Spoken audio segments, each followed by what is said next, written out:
Nice there. Hi everybody, how you all doing? Sorry, a little bit later than normal tonight. We've just had one of those days, haven't we? Yeah. Hello, my lovely. You're looking gorgeous tonight. You got lipstick on now. Oh, I don't want a bit of lipstick. Stops the old lips from chapping. Come on in, Willow. So little man's with us tonight. He's feeling all energetic and loved up. Yeah, this week he's had a lovely neighbour of ours, his son Bailey. He's been coming round and taking Willow out for a walk at 9 o'clock for me because he's over at his mum's. Yeah. So yeah. So Bailey has been giving him a lovely walk in the evening, so much so he come back. And I actually saw him jump from the sofa, from the chair to the sofa. And there's actually a chair between the two of them. So that's a gap of about 4.5 5 feet. For a Shih Tzu, that's that's a big jump. Right, you jump down, mate. Let me say hello to everybody. Oh, you can see from the tail, it doesn't want to go. Excuse me, I'm so. Yeah, well, it's a bit last minute tonight because, like I say, we've been fairly busy today. So we're a little bit rushed. Can everybody see and hear me fine? Hopefully you can. Hi, you log hoppers. How you doing? I'm going to cover what you asked about in your comment later on tonight. Tara, I love your drawing and fantastic. You've got you're going to do your own channel on your drawing, and Mod, I'm looking forward to following your one on photography as well. Yes, definitely. That goes for both of us.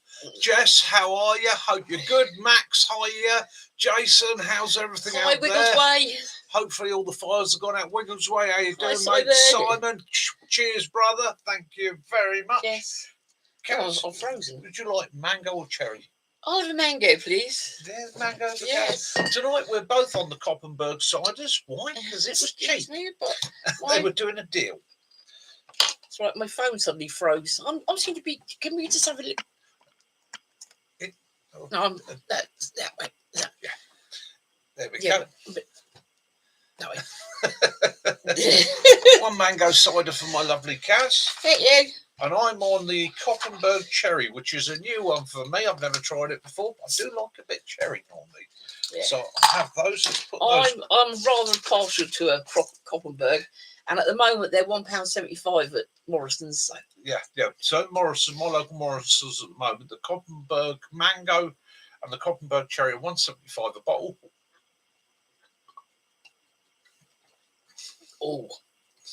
Oh. Yeah, that's good. Not overly sweet. Brilliant. So how have you all been keeping? Well, I hope.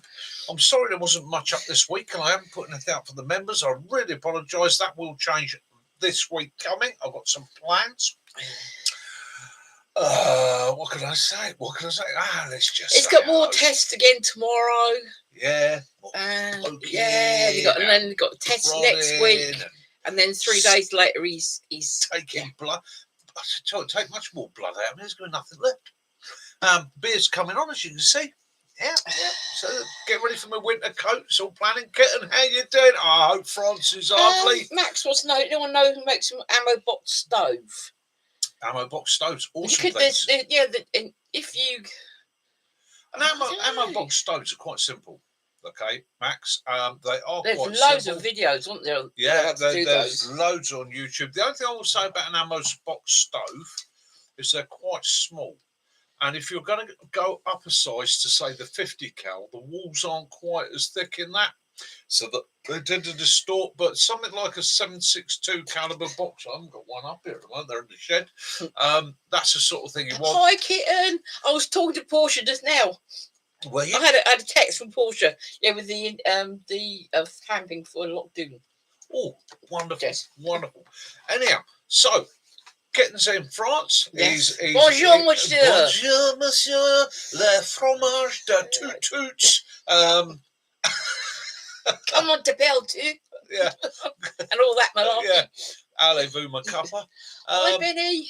Hiya, Benny. How you doing, Can you bro? get him up here and I'll hold him? Come on.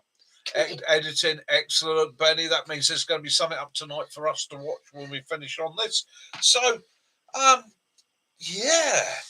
Where shall I start? Bonjour, mon ami, as well. Where shall I start.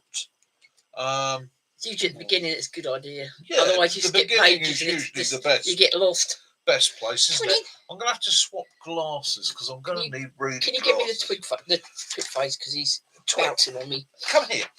There we go. And go see Mummy. Come There on. we go. Right. Do excuse Right, I'll me. keep the dangerous end out the way. There you I've go. got to get my readers. Right, say hello to everyone. Look, it's say hello. Yeah.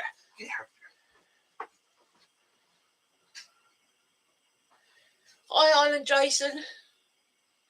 That sort of techie question is probably be one for Owen when he comes in, Jason, because he knows all the sort of techie stuff, doesn't he? Jason wants to know how to get a better work, getting larger files of his laptop onto his desktop. I would have absolutely, in all honesty, no idea.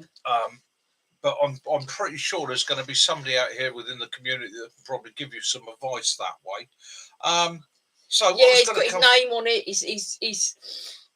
He's got some Halloween ones coming as well as some sort of countryside camo one. Yeah. No, he didn't choose it. I did, but he's got one coming that's actually like a bow tie and like a bit of shirt and a bit of jacket.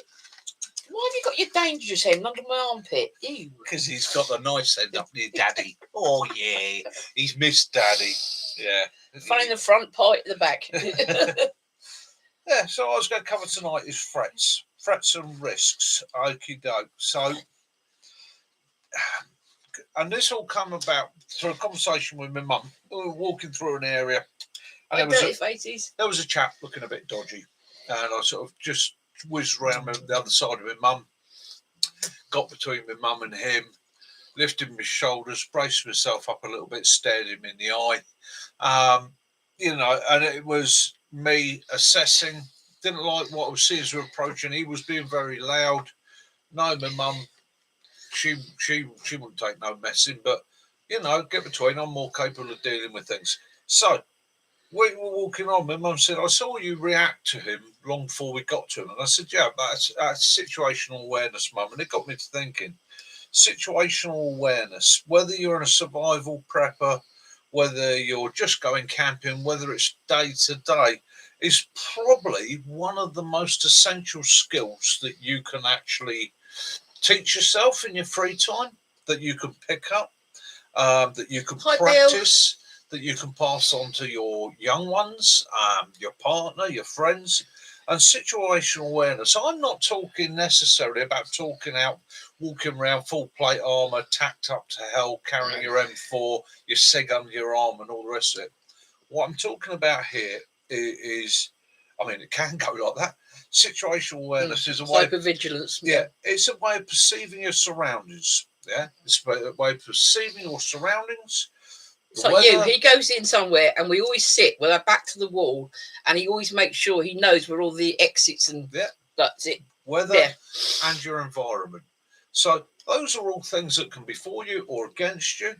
It's being able to recognise the risks before they become a threat, i.e., leaving before the situation becomes violent, becomes overheated, gets out of control, becomes a crush, or becomes a situation where everybody else is panicking and trying to go the same way. Okay, so it's being that a little bit more aware.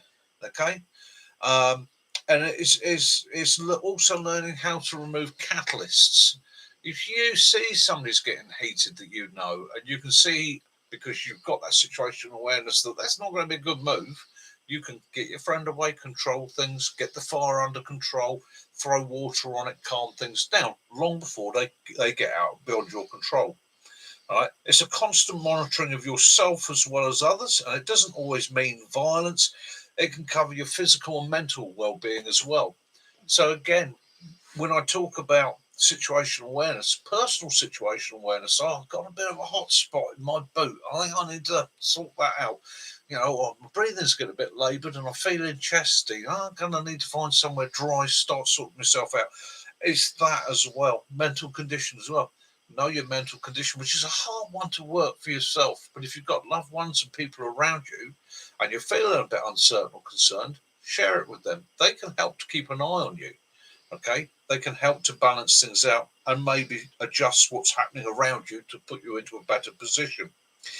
So to become more situation aware, what I suggest you do is tune into what's going on around you, right?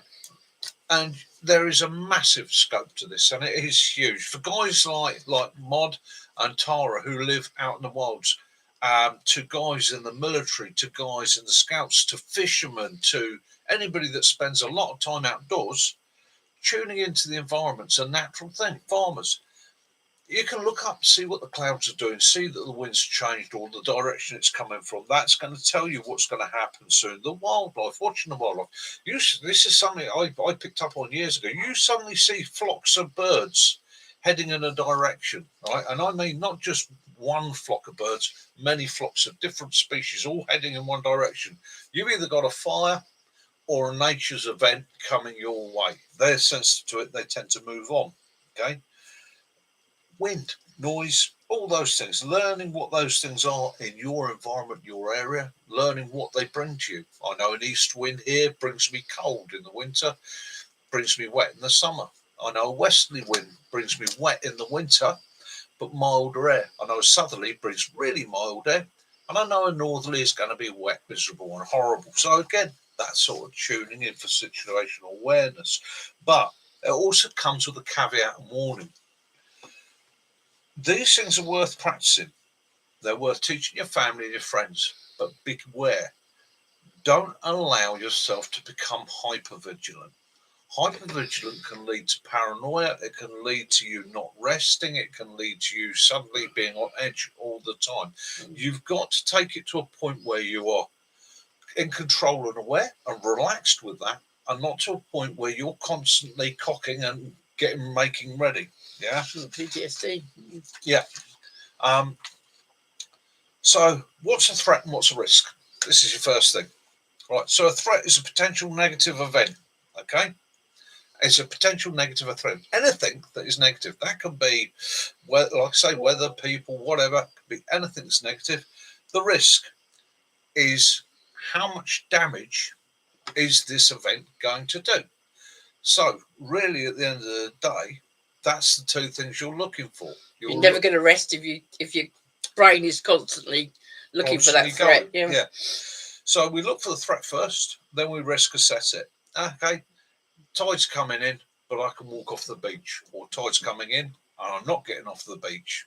That's the tide's coming in is the threat. Whether you're getting wet or not is the risk. Okay. We then need to, once you've got to that situation where you've taken, oh blimey, that's what's happening, that's what's going to happen. If that happens, you've got to work out whether you're going to avoid the area, right? Whether you need to up your awareness to react move mode, on. right? And by react mode, in the military we used to call it making ready. Okay, you're patrolling in a safe area. Yeah. You start to go into a hot zone, make ready. It's cocked.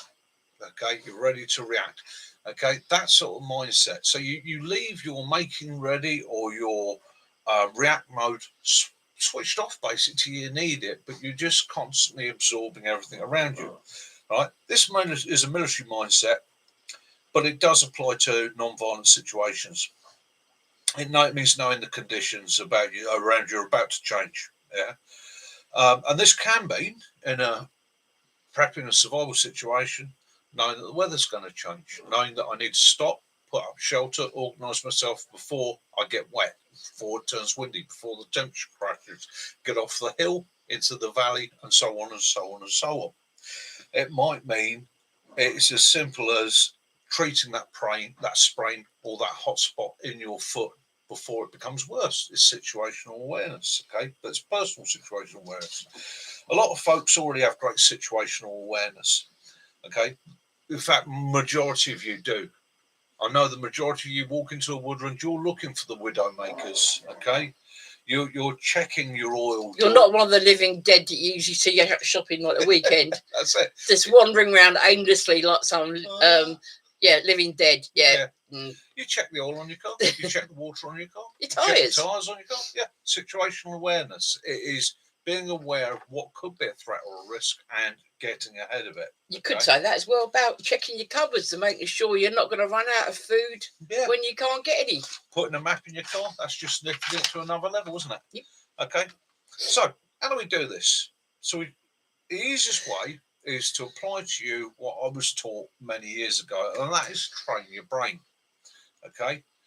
Train your brain and learn to trust all your senses, not just your eyes, but your sense of smell, your sense of hearing.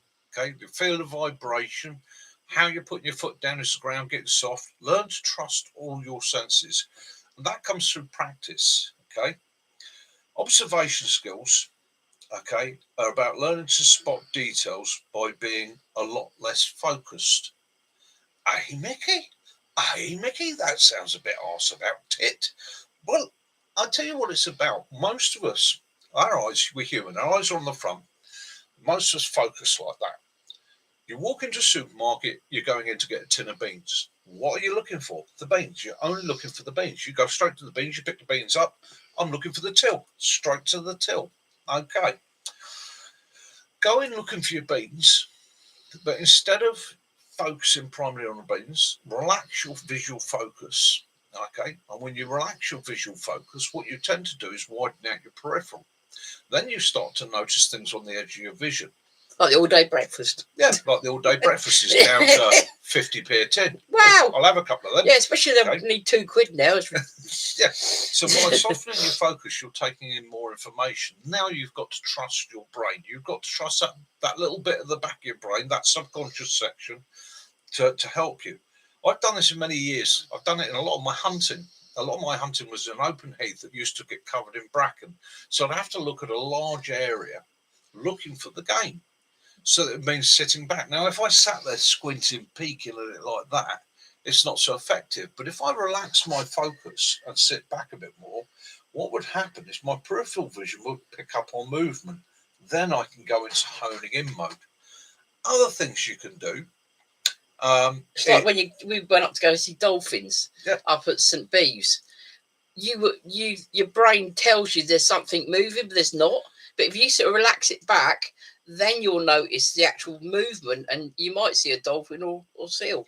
Brain's really good at giving you false images. It's like showing fishing, you what isn't you it? want to see. You see, and it's not. Yeah. You float going down. Shows you what you want to see. If you soften your or relax your focus a little bit, you'll notice all the colours, the shapes. What you want to start observing is those colours, those shapes, the people around you. Instead of focusing just on your beans, when you walk in, have a good look. Like, how many people about? Is she old? Is she young? Is she attractive? Is she not? What trousers is he wearing? What shoes he's got on? What jacket he's got on? I will be seeing Dead wearing that. Yeah. Literally, flick your eyes quickly round things and see how many little things you can pick out. The biscuits on a special. Those sort of things. You start teaching your brain to actually, instead of focus, you start to scan, you start to pick up more. You can turn this into a game as well. We used to play it in the car with the kids, and it is actually, within certain organisations, a form of training, especially in evasive driving and things like that. And it's called red car, blue car. Okay, so you as the driver, you check your mirrors regularly. So what you start doing is trying to work out, to start it with the basics. The kids used to say, find an Eddie Stobart. Yeah. How many cars behind you? Yeah. Okay. Once you've done that for a week or two, and you start just looking at the mirror, and your brain goes 5. How quick look back and count them? 1, 2, 3, 5. There is 5. Blimey, it's amazing. My brain's switching on just really quick. Then you can take it to colours. Then if you really know your cars, you can take it to make and models. With your kids, you can turn around to your cars. There's a prize for who can spot the most red ones. In fact, you spot the red ones, you spot the blue ones. They start looking, they start observing, they start picking up. Combine harvester. Yeah. A tractor. Yeah. Award points for big one, little one. Like Kaz says, tractor, certain lorries, certain companies within the UK. You've got people like Stobart's Heavy Haulage. We're always looking out for those. We always go, oh, Eddie. Find out who's got what the name is on the lorry. If obviously, if you're driving, you can't. But if you're a passenger, you can see the names on the lorries. You start to find that it's easier to take in more information. You're teaching your brain and your eyes to work in conjunction and gather more information, processing it quickly. Okay. you can then find that you're able to take that, something takes your attention, you can look at it and you can assess it faster. Is it a threat or is it a risk? Is it not? And so on. So what you do is you teach your brain to work that little bit quicker. It's really, really good. As I get older, I'm hoping this sort of brain training is going to help prevent my mind deteriorating anymore. It is. So, and the other thing is, don't focus hard. And this is nothing with focusing hard. I guarantee every single one of you has done this. You've put your keys down or you've put your phone down and you spend 20 minutes looking for it. You can't see it. You know it's there, but you can't see it no matter. And you start checking everywhere else and you give up in the end. Oh, the fairies are taking it. All the pixies have walked off with it. All the gremlin. You go away.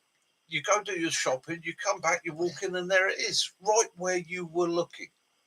But that's because your brain has literally blanked it out. Now, this happens with the human brain because it's focus. It gets a bit confused. It goes, we're not looking for the car keys, we're looking for a biro. You're looking at a desk, all you can see is biros. You can't see the keys. So again, what you're doing with these techniques is teaching your brain, stop focusing, gather all the information, widen out my vision, gather as much as possible. When you take it to another level, if you wanted to go tactical, something I've taught and done for many years is light switches sockets. Okay, walk into a room you don't know, light switches sockets, identify and point at them. Yeah, it teaches your brain as soon as you walk through that door, take that assessment. Okay, and you can then take that up to people. Well, so when we talk about people, the important thing with people, human beings, and this is, again, I might be passing on something here from teaching a long time ago, but it is important, and that is reading people, understanding and studying body language. Okay, now don't do this from the movies. Actors are brilliant at faking things. Take it from real life situations. So it can be real life rescue programs, or hi Mac, as we used to use, the real life police programs. Okay, you watch things like the real life police programs. Now, what you've got there, you've got a police officer, you've got a bad guy. Not always a bad guy. Sometimes it's somebody who's just made a bit of a genuine error. Or a bad girl. Learn to watch the body language. Learn to watch how they react. Okay, quite often you can become quite intuitive with time, knowing when people are lying to you, when they're trying to deceive you, when the threat is coming up, going down. They're great resources for learning. And they're quite entertaining at times as well. And it's on both sides as well. You're watching the police officer. Sometimes you get to the point, we watch him sometimes, I say, Caroline, that cop is getting worried. He's getting worried because I can hear it in his voice. I can see it in his movements. I can see how he's reacting. Especially in America, we notice they hand on the weapons. In this country, obviously, only certain police carry weapons. And from that, the interesting learning is how the other person then reacts to him, and quite often acts as an accelerant. Okay, if that person is aggressive and thinks they're capable enough, you see they're coming up. So again, these sort of programs are great learning methods. As you start to learn more about it, you start to realise that all people, me included, Cass, we broadcast. Okay, in everything we do, we're constantly broadcasting. Whether it's, look at me at the moment, my hands, I'm trying to teach, and therefore I am teaching. I keep doing this, I'm passing knowledge. It's broadcasting. Okay, so we all do it all the time. It's learning to recognise it, see it, and use it as a tool to be able to assess situations. As an ex-doorman, something that I was taught by people like Mac and a lot of the older doormen when I first started was the first thing you've got to be able to do is read and assess people. Okay, you see a guy coming down the street. Is he drunk? Is he aggressive? You start picking it. Not just, he might be walking quietly on his own, but you can see it in his posture, his movement, how he's stepping, the speed he's going at. It all starts to come together, gel, and make sense. And it's you did, didn't you, Max? You walked through the couch. It becomes a great help. And it's always fascinating to watch people dealing with high stress situations. Okay. So, and in training your brain, okay, you want to develop what we would call a combat mindset. So, combat mindset. Zoomies going on here. Is consider what ifs, okay, in everything you do. What if What if that kicks off? What if that breaks? What if that fire catches fire? What if? Okay, constantly have that question in your mind. What am I going to do if? If we get bumped now, what am I going to do? Where am I going to react? Where's the cover? Where do I go for safety? How do I get safety? Where are the guys around me? Where are my family? And so on. Okay, it puts your head on a swivel. Okay, but what I don't want you to do is become hypervigilant. What I do want you to do is to start to preload. Preloading in the military, it comes from your training. It becomes reactionary. And as a civilian, we can do the same thing. We can say to the kids, whenever you get in the car, put a seatbelt on. That is mental programming. For the rest of their lives, they will automatically put the seatbelt on. It will keep them safe. You as an adult can sit there and look at your environment around you, and you may live somewhere there's a high fire risk from forest fires. So what do? You run through all the scenarios. What if there was a fire there? What if there was a fire there? What if the fire's there? What if the fire's there? What if the wind's coming from this direction? You take all those features and you work out in your brain a little plan. What would I do if that situation occurs? And then you don't worry about it. But you've preloaded a program. The first time that situation occurs, your brain will open the drawer, take out that section, slap it in front of you and go, da, da, da, da, da. It stops you panicking. It gives you an advantage. It gets you moving those few seconds before everybody else who's running around going, oh, don't know what to do, don't know what to do. Again, as I've said in the past, in my previous career, I would go to hotels all over the world. First thing I do on entering a hotel is take a walk around the hotel, find my room, and then walk around and look. Where are the fire escapes? Where are the fire routes? Where do they come out? Where does the window drop off to? Takes 10 minutes, but it's preloading. So if I wake up 3 o'clock in the morning, everything's pitch black, can't see anything, but there's screaming going on or there's smoke, I know how and where to get out. It's already preloaded. Okay. It means I've already adapted to my surroundings, and it means that, like I say, not shocked or surprised, not caught unawares. Oh, there we go, page 5. It took me half a day to write this out with my dyslexia. Okay, so again, so it's knowing your environment. Okay, learn about your local environments or the environments around you. Is it normally quiet or is it loud? Be aware of the changes of volumes in sound. Monitor things like the news, emergency broadcasts, weather, things like that. Keep yourself ahead. Okay, train you and yours. Make sure your family know what all your emergency plans are. Don't keep them to yourself. If you work out a really good, this is what we're going to do as an if, go with it. My dad taught me and my 3 younger brothers how to jump out of a bedroom window. Right? We thought it was great fun. We thought it was hilarious. But what was he doing? In the event of a house fire, he knew we were getting out. Okay? So again, it's pre-preparation, pre-planning. Okay? Learn to recognise new or altered things, especially people launching odd cars and vehicles in your environment if you're in a high threat environment. Anything that is out of place should always be treated as a bit of a threat. Strange box, corner of a street. Yeah, bags. Someone put a bag down on a train and walking away from it. That we've had that before now. Yeah.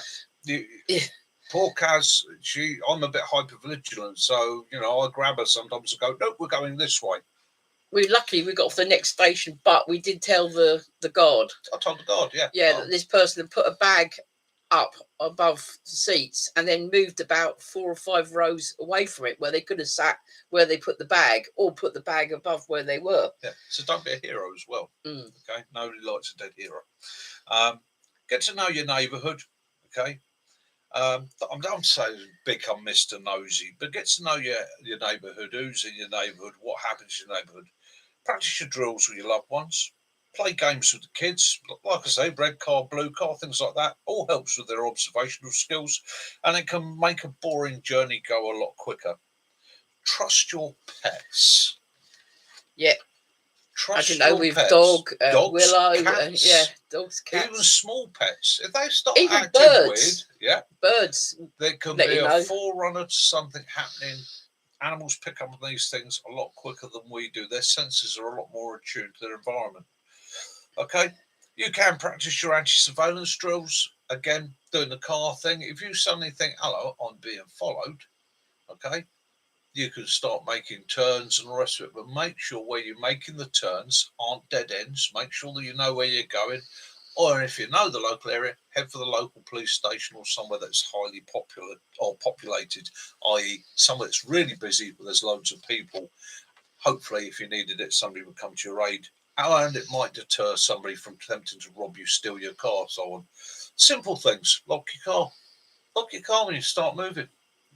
Things like that. Amount of people that have been carjacked and that because somebody's able to open the door, but if that door had been locked, you've got that half a second or so to get your We boot always down and have get away. the child locks on the car. Not that you've got the child in there. Yeah. It's just because you've got Will on the back seat, and we don't want to be pulling up at a junction and someone suddenly pull open the door and grab him. Yeah. Simple things like you parking your car. Here's a piece of advice: you park your car always, without fail. Back your car in, okay? Back your car in, because if your car's pointing forwards and you have to leave in a hurry, you can get out. There's nothing worse than trying to reverse out into something that's busy where other people are panicking and all the rest of it. So again, you may have seen bike clubs and you think to yourself, why do they always take that time to reverse their bikes in? Because they need to make a quick getaway. They can all peel out together. So simple things. Follow evacuation advice, and that's it. That's it. Hopefully, I haven't bored you too much with that. Andy's asking. He wants to do some pest control. The best thing to do, Andy, is to actually go to your local landowners, your farmers, and things like that, and say to them about that you want to do that. I mean, you have to know where you can shoot, where you cannot shoot. You need to better show them that that you can't shoot towards the cattle and things like that. Right. Usually, you'll probably get a lot of no's, but you might get the odd yes, or maybe an allotment, something that you can get permission through.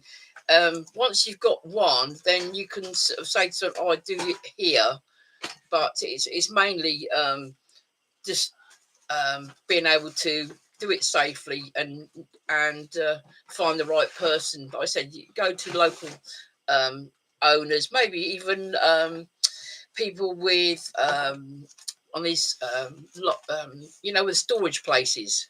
Yeah, because they have a lot of problem, obviously, with council tips, rodents, and things like that.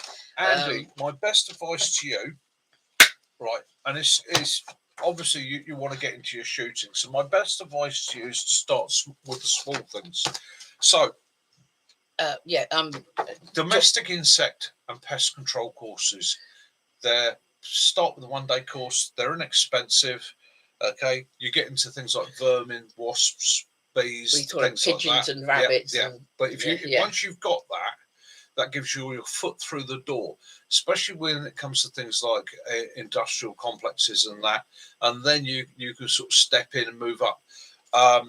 It's one of those things. I mean, I often talk about the deer side of things. Well, there's all these courses you have to go on. It's very, very long-winded, very expensive. There's a lot of insurances. There's a lot of training before you can become recognised. A lot of good information is on some of the shooting times and shooting magazines. If you're going to do that, become a member of BASC and get their insurance cover. A lot of people recognise that. It's a yearly membership. It's not overly expensive. And then build it up from there. But like I say, how I did it was I started off by doing small insects or pest insects, right? And you don't have to do a lot. You can just specialise in wasps. It's 45 quid a time to destroy a wasp nest, okay? So you start with that. That gives you a step through the door. That gives you an introduction to people. And sooner or later, somebody's going to say to you, oh, I've also got a bit of a rat problem or a mice problem. Don't ever turn them down. Do the best job you can at it. Somebody will then say to you, I might have a pigeon problem, or you notice they have a pigeon problem, and you accelerate from there. Right. Anyway, I'm just going to, I've got something. John would like to know what size Gore-Tex jacket would you need? I'll let you sort that out. Right, people, as you know, I like to find out your things with your good health and things like that. So I've come across this week, so I thought I'd write it down and share it with you. It says, did you know that laying under the trees helps regulate your vagus nerve. For those who don't know what a vagus nerve is, it's actually the main nerve that controls specific bodily functions such as heart rate, immune system, digestion. So by regulating it means, you know, your heart rate it comes back down to a reasonable level, etc. Touching soil, it boosts serotonin through microbial, that's it, I got it right, exposure. Rain sounds help synchronize your brainwaves into a relaxed state, and stargazing can reduce anxiety and expand your perspective. Climbing hills increases endorphins, pop faster than walking fast, and cracking open herbs with your hands activates the oils and compounds faster. And the footnote is, nature is medicine. You just forgot how to use it. Yep, I'll go with all that. And again, so it's using what's around us. John. More meds next week, Simon. Jacket size for me, John, in the UK is an XL or a double XL. I'm quite a chunk across the shoulders, so I'm looking at you're looking at a 38 to 40. Well, no, be honest, Mickey. Round the hips, 38. If I'm wearing something on my hips, if it's going around my belly, I'm probably looking at near 52. I can't help it. I'm a bit of a chunk, and I'm quite broad across the shoulders. I was thinking you meant years. That's all right. Yeah. Stargazing, yeah. Stargazing, brilliant. Me and Kaz do quite a bit of stargazing. It's not necessarily about going. Best thing to do is actually lay down and do it. Yeah. Because you try standing up and doing it, it makes you damn dizzy. I fall over. And just peaceful things, peaceful pastimes. No problems. Bird watching, wildlife watching, things like that. Again, also great for your situational awareness, but very relaxing, quite peaceful. You know, fishing. Love fishing. I love fishing for its peace, its quiet, its tranquility. It's no beer doesn't, but cider does, Bill. Nice bit of mango Coppenberg going on there. Mm-hmm. Is it good? Is it? Yeah. Yes, it's lunar eclipse tonight. Yep. Yes, it is. For those that see it, and there's been a lot of aurora borealis going on out there as well. There you go. Lockup was just saying, never knew why we felt so good living, and was like, yeah. That's it. The more in touch with nature you are, funny enough. I mean, I get to the point sometimes I've literally got to put my hands in the soil. Yeah. I just got anything, just a bit of weeding or just poking around this. I've just got to have that contact again with the soil. I'm a bugger for walking outside round and about with bare feet. And you say, put your shoes on, but I like to be outside in my bare feet. Yeah. Well, before log hoppers go, they asked me the questions today. What would be my plan in a long-term survival situation? I.e., the SHTF has happened. No more electricity. No more civilization. No more society. Well, the initial points and situations you can't really say too much about, because if you're not in it, you can't deal with it. Exactly. It may go to having to defend yourself, run into the hills or whatever. But once it's all started to calm down, the population's reduced, things are starting to stabilise a little bit. What am I doing? What would I do? Well, people say to me quite often it can't be done. And I say to them, that's absolute bollocks. It can be done. And there are societies and groups of people all over this world that live that way already, and quite successfully so. It's still practiced in a lot of countries by Indigenous and First Nation peoples. So there's no reason why we can't return to soil. But it will take knowledge, and it takes learning and retaining lost arts. And this is everything from crop rotation to animal husbandry. Could be dry stone walling, lime burning, brewing, distillation, blacksmithing. You're going to have to go back to how we lived a long time ago. Herb law for medicines, because all these things will disappear. They will be gone.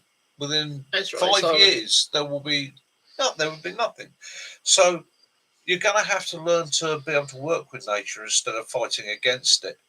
Yeah, you're going to have to learn to be hungry. You have to learn to be cold. Our lives have become shorter and tougher. Yeah, but yes, Nice, Andy. On the other side of it, there are always some people that will make it through. There always have been. You've only got to look at people settling in wild places as we've spread out only a couple of 100 years ago. Okay?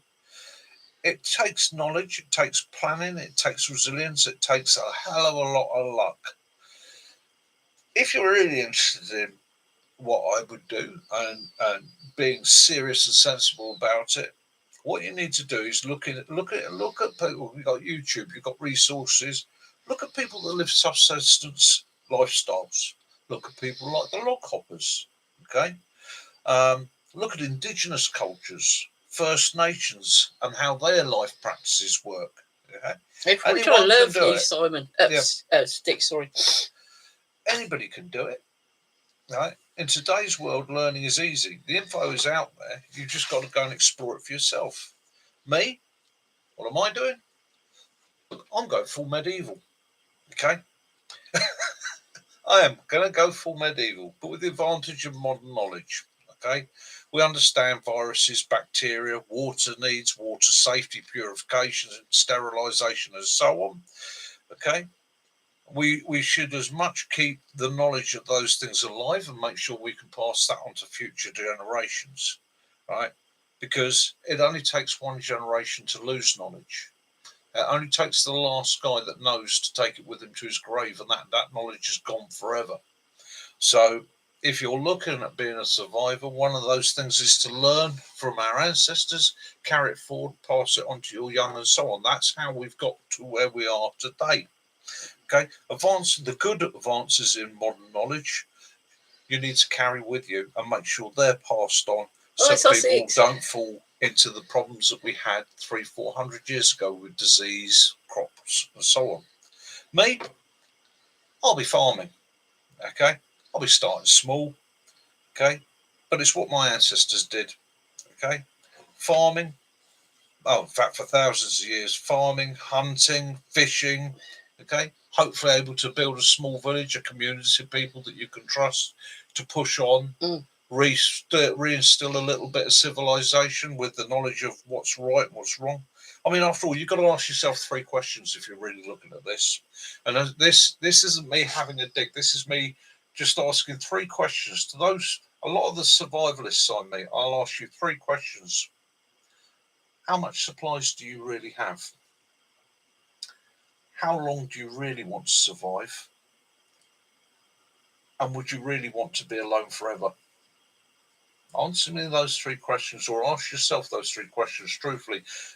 If you're going to survive those situations and society and mankind is going to progress further, then you've got to take the knowledge of our ancestors and be prepared to use it. And I'll finish this with one thing. All things in this universe are cyclic. Everything. What comes around goes around. Always. There we go. So that's what I would do. Hope that answers your question. Because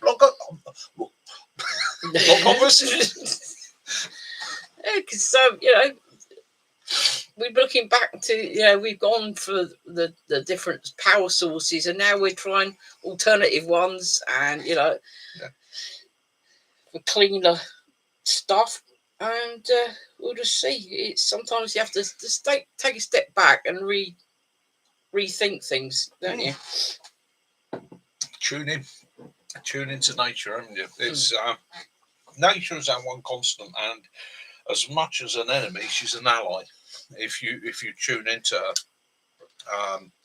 you gotta respect her, but you tune into her. She really is an ally. There was a person today on our local sort of picture post things, and it said, "Can anyone identify that?" And there was a photograph, and it was a little black beetle, and today just put it on. I said, "Yeah, that's the devil's coachman. Good for your garden, because that to me that was like, oh yeah, I know what that is. I've seen him as a kid, and I know." But a lot of people say, "What is that? I've never seen that." Or I've seen people put pictures of the those elephant moth, elephant head moth, elephant hawk moth. Yeah. and because they've never seen that, because it suddenly they think it's a snake. It's not. It's a caterpillar. But if you know it, then it's better to ask and feel a bit stupid than not ask at all. Sticks asked an interesting question. It's good. Cheers, Lockhoppers. I've just seen your reply. I'm glad you appreciated it. Sticks just asked me, how long do you bunker down, or do you bug out as soon as possible? Sticks, all right. This is one of the problems with prepping and survival, and a lot of the prepping and survival channels. It depends. It depends on what the situation is. Okay, I would always say to people, if it's safe for you to bug in. You know your house, you know what you've got, you know where everything is in there. If it's, you've got to assess it, the threat risk thing. If it's not safe to stay there, then yeah, you get out and you get out as fast as possible. But it depends so much on the situation. It also depends on your physicality and your abilities. Okay. So like us, we're right in the middle of a huge estate here. Yeah. I mean, if I'm bugging out from here, I need to be gone before everybody else. Yeah. Okay. And I need to be able to get sensibly, for me, to my bug out location, which is 70 odd miles away. Okay. And it's already preset. It would have to be quite severe for me to go to it. Once I'm 10 miles from this location, I've got easy routes, okay, back routes, a lot of them, including a couple of them that involve byways. Okay, so I've already planned that in, but in a lot of other situations, I'm going to bug in. I've got supplies here, resources, gas, roof over my head. I've got my comfy bed. Yeah. So again, it depends on what the situation is. This is sometimes where I watch a lot of preparedness channels, and sometimes this is where I think they get, as individuals, they get focused on the thing they're most afraid of, and that focusing on being what you're most afraid of channels you. Night Mod, night Tara, night dog. Night guys, when something else happens, you have a good week too.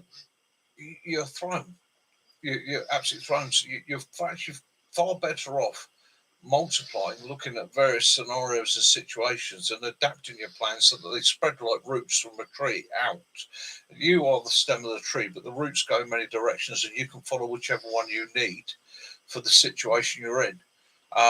Because at the end of the day, we're all about protecting ourselves and our loved ones. So yeah, you need to apply to your situation what you're going to do or what you would do. It's a very difficult thing to do. Oh yeah, my pocket, good man. Yeah. Hi, Outdoor Ali. How are you doing? Ali, doing? hope you're good, mate. I hope you're well. I hope everything's good with you. Yeah, we're all good. We're all good. I'm on the cider tonight. So to my mate Ali, I'll raise a glass. There you go, Ali. Hope all is good for you up there. Oh, that's good.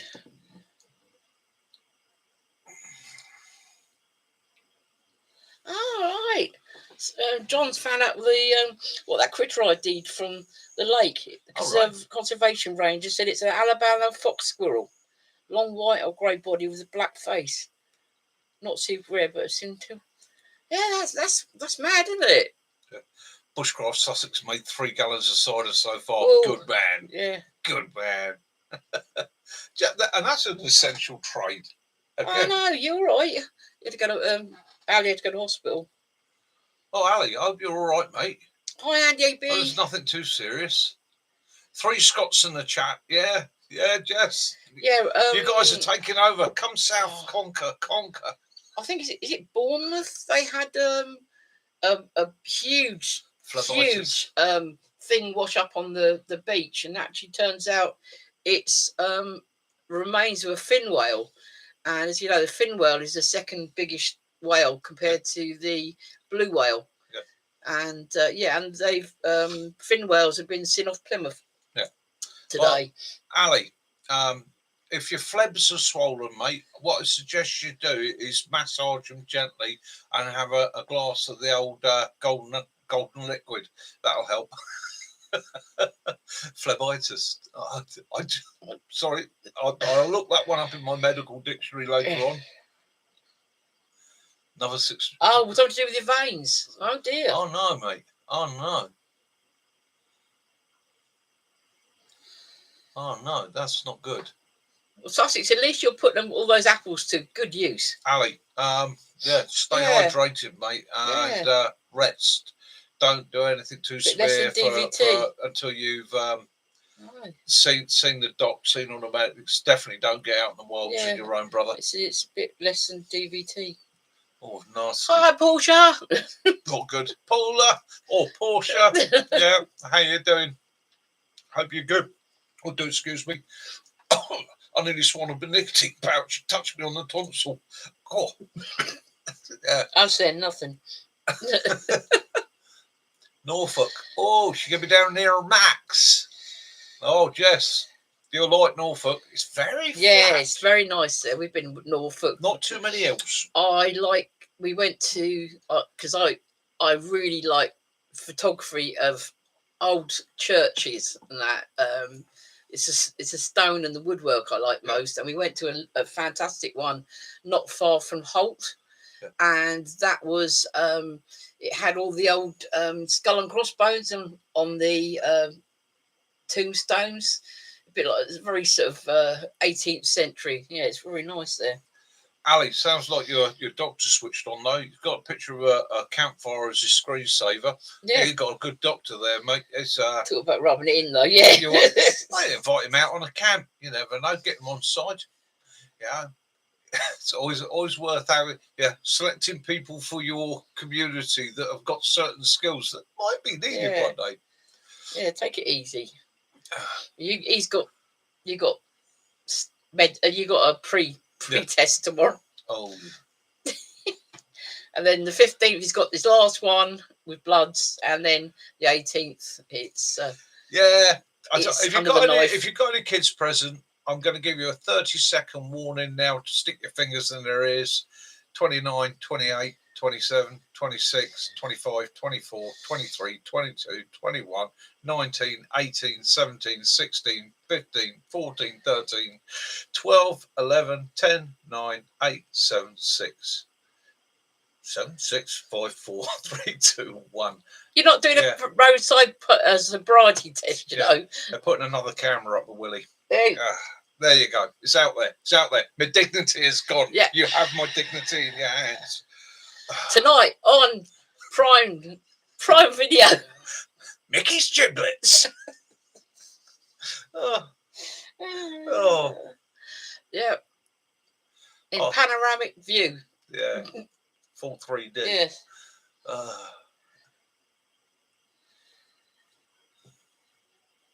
Yeah, I've had my full MOT with my bloods and that. Yeah, my liver's fine. The cholesterol level, I was told I got really good cholesterol level from the doctor. I was shocked. Have they got the first one out yet? I think that's why they're going back in. I think something fell off in there. As they were varying sizes, weren't they? They were getting bigger each time. Yeah. I'm really trying not to think about it. There's no dignity to this, and it is bloody uncomfortable. Mickey's going Pete Tong, yeah. Yeah. There's a folk. Bill. Hi, T. Cheers, Jess. Yeah, it's one of those things, isn't it? Yeah. It's one of those things. Hopefully, it'll all get sorted, and my dear old prostate is going to get sorted out. Well, but he's lucky now. They've gone from those little, the little cartridges you used to put in and pull the film across. Now it's digital. You've seen the size of the lens on the thing? No, I haven't. It comes in with a sledgehammer to drive it up with. But yeah, and we're gonna go away for a while. Yeah. He's he was 60. Met the other day, Ali, and it's my turn. Halloween. Yes. Yeah. It is what it is. It's not major. It's Yeah, I've got an operation on the 18th of September to sort the prostate, the bladder out, and all the rest of it. So that'll be done, be dusted. I'll be charging around like a lunatic within a month of that. Hopefully, I might be charging Frimley Park for body snatching because he's slowly disappearing into their freezer. What was funny, so there's me in a room, there's a doctor, a consultant, and 2 nurses, and we're discussing what they're going to do for me. And the nurse looks up and she said, "Well, the good news, Mr. Mitchell, I know this is all very embarrassing, very, very uncomfortable and that, but she said, when it's over, you'll be able to pee like a horse." And I looked up straight away and said, "You've never owned horses, have you?" I hope not. And the consultant started laughing. It turns out he's a horse rider as well. And he went, no, you don't want to do that. You'll splash all over everybody's feet. Yeah. So Ali was saying in Kenya, he had the umbrella. Oh, yeah, I've seen that. I've never administered it, but I've seen it. He's had that too. Yeah, yeah. Mick, a doctor and a pair of rubber gloves, walk into a bar. Tea. Yeah,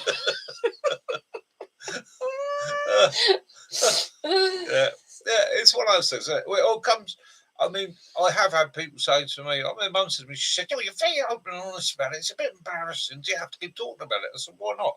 I said, "If I can share it with people and say to people, look, if you're having a little bit of difficulty, especially when you're younger, go see somebody, get it treated earlier. It's better." Some of it is the age. We've had it's not so embarrassing as it was in their day. They don't talk. I remember my mother having a go at me when we were 19 because he went to the local garage and got me some handbags. And she was horrified. She said, "You can't let that boy go and get you stuff like that." It didn't worry me at all. It's a bodily function. Yeah. I mean, the only bit that got me a little bit was, when they get you in there for the first time and you lay flat on your back, and you've got the gown on, and the nurse lifts up the gown and has a look and shouts out, "Somebody go get the strimmer. We've got to sort out cousin it." It was a bit. Oh dear, Sausage said one of them stuck in his old chap who was walking like John Wayne for a week. Yeah. Oh dear. Oh, don't. It was. But male, female, we all have to go through some pretty horrendous things. Happens in life. Everyone has to. It's life, isn't it? Yeah.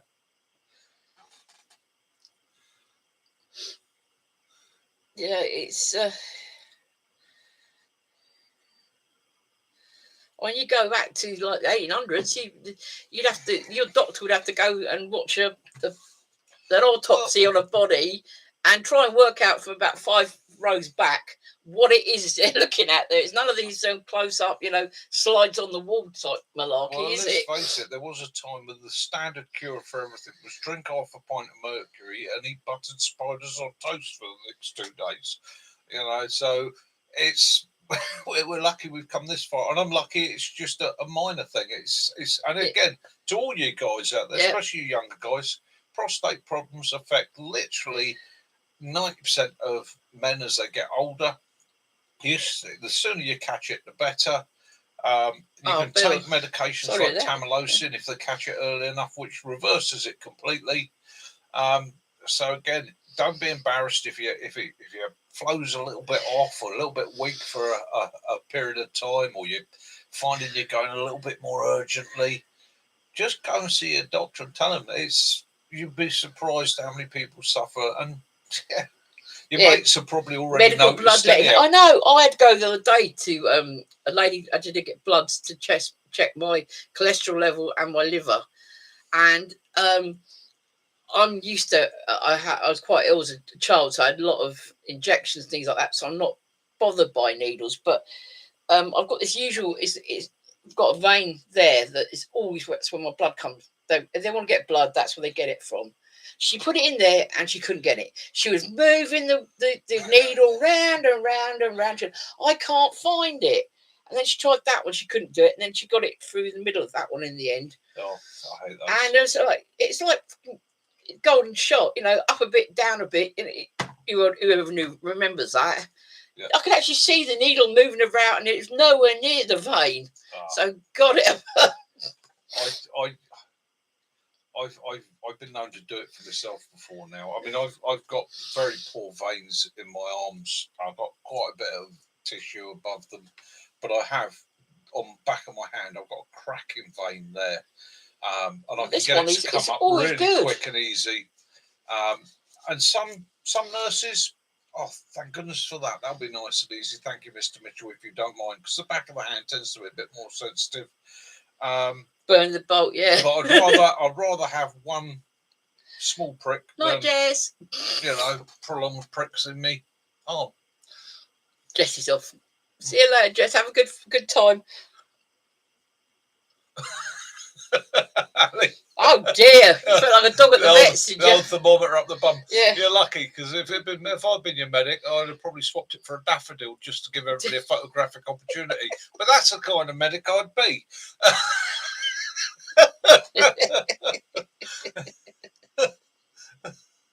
Oh dear. Jess, have a great night. Take care, my love. Night, Jess. We're supposed to have another lot of heat again, aren't we? Yeah, it's supposed to warm up again. Yeah. Hi, AM Fire. Right, so if you saw the little 4-minute video this week, you might have seen the bull taco. Sorry. I might be heading back over to the Isle of Wight to pick that up. Outrage. So the students were watching. He said he needed a fight. He thought from on it was going to fly out and hit someone in the eye. You'll have someone's eye out with that. Yeah, it's not fun when they just don't know what they're doing, is it, John? Yeah. Nigel the rain as well. But yeah, that bull taco looks amazing, doesn't it? Yeah. It's it does. He sent me the video. He goes, "What do you think?" I went, "Oh, it's beautiful." Yeah. I was actually saying to him, I've got a little bit of money from my little pension pot, and I was actually looking at a 1957 and a 55 Francis Barnett, in really nice condition, but not to ride it. It's just something like that to keep for. I'll have to test to go take to shows and that, because these old bikes are getting more and more rare. Well, I'd love to have what my father had. He had BSA Bantam, and he had the Tiger, and my uncle had a Panther. I mean, I don't think I'm going to have money to afford those sort of things, but yeah, Francis Barnett, I think that'd be quite nice in 1950s. I'm still looking around for me bug out bike. All right, the bull taco, it's a 2-stroke, and really for a bug out bike, I don't want a 2-stroke. You're going to have to mix oils and things like that. A little bit louder, definitely smells. But it was at a little garage on the Isle of Wight, and they still serve you your petrol. The guy comes out, puts petrol. You got told off, didn't you? Yeah. I went to do my mum's tyres, and the bloke went, "You're trying to take my job." I went, "No." He went, "You'll get dirty hands." And he got down on his hands and knees, and he did the tyre pressures and that for us. Really nice place. And inside their little showroom they got there's 2 E-types nose to nose, 2 yellow ones. Absolutely stunning. And then between them in the background is that bull taco. And it turns out the old boy is a collector of bikes and cars, got quite a large collection. And every now and again he decides he's got one that he's done everything. He said to me, I get bored with them. He said, I find them, restore them, do them up, put them back to original spec, ride it once or twice. It'd be quite nice to have a show and do the bull taco and Francis Barnett, or keep something. A bit of history alive, doesn't it? Yeah. And I do like my old bikes. I mean, modern technology, don't get me wrong, like anything, it's faster, quicker, more fuel efficient, but it's more of a nightmare if you've got a problem with it. I remember we were down at Box Hill, and an old boy come on a Scott squirrel, and it had a little tiny squirrel on the front holding a nut, and he stopped. And of course, once he stopped, you had to bump start it. So you literally had to sit on this Scott squirrel and be pushed like mad by people to get it to start up again. Do you like that, did you, Derek? Yeah. So Derek's put a comment on there. The reason he put the comment on there, I was watching an interview today, and I can't do it exactly as they did it, because I can't remember everything they said, but I'll do it in the ethos of what was said, or to get the basic facts out. I And feel this was many years ago. Somebody in the British government decided in Whitehall we were going to have an all Gurkha parachute squadron. So somebody was sent to the Gurkha regiment and said, I'm looking for 200 Gurkhas to volunteer to jump out of planes. And only 5 stepped forward. And he went away. And later on in the day, he turned to their CEO and he said, I'm really disappointed with that. Only 5 stepped forward. And the CEO looked at him and said, the problem is you failed to point out to them they'd have parachutes. 5 Gurkhas were prepared to jump out of planes with no parachutes. Can you pass me the Wookiee? Because Owen and Dee are here. Come on in, Wookiee. Oh, just for Dee and Owen. Yeah. The Wookiee. Yeah, your buds are there. Yeah. Yes, they are. Just so you know, don't forget his name. You know. Yeah. Yeah, your buds are there. He's been having fun this week. He's been having one of our neighbours, his son Bailey. He's been coming around and taking him for walks. Yeah, you like him. Yeah. You had to go visit his house last night. You had to go around that way and go see if Bailey was coming out to play. Yeah, nice lad. He took him for. He was only supposed to take him for a walk, walk around the square and that. But he's going to have like half an hour, 40 minutes. He was and he come back like the devil's spawn. You know, he's been jumping across the sofas and chairs and it's all good. Well, Yorkshire cold Yorkshire, but you need to have it with jam because it tastes like donuts then without the sugar. Yeah. I like them warm as well with jam on. Cold Yorkshire puddings with jam. Lovely. We don't really have leftovers, especially when we used to have Dan and Chris here because Dan was like a one man. He'd just have everything. You know, he'd take your plate out and he'd be wolfing down whatever was left. Oh yes. Oh no, Max has got a major chest infection at the moment. Oh no, mate. Take it easy. Take chests. Yeah. Take it easy. Take the meds. They obviously got it on anti-bees. No alcohol. Rosemary, honey, lemon. Yeah. They'll all help. Honey's good because it helps with the energy and it's a natural antibiotic as well. Yeah. So if you can take sweet things, substitute your sugar for honey, natural honey, as much as possible. And rest. Bill, we've done that before with we had a larder Neva. He was saying his cousin had a tiger. He sells it to a best friend. He needs money, and his friend sells it back when he has the cash for years now. Yeah. And we did it with a larder. We had it back 4 times. We had it sold it for $1 and Good on you, Ali. Good on you. Quick one for Max. Max, if you're having trouble sleeping with your chest, mate, sleep on your front. If you can, I know it's not everybody's most comfortable position, but you can sleep on your front. It'll actually ease your breathing.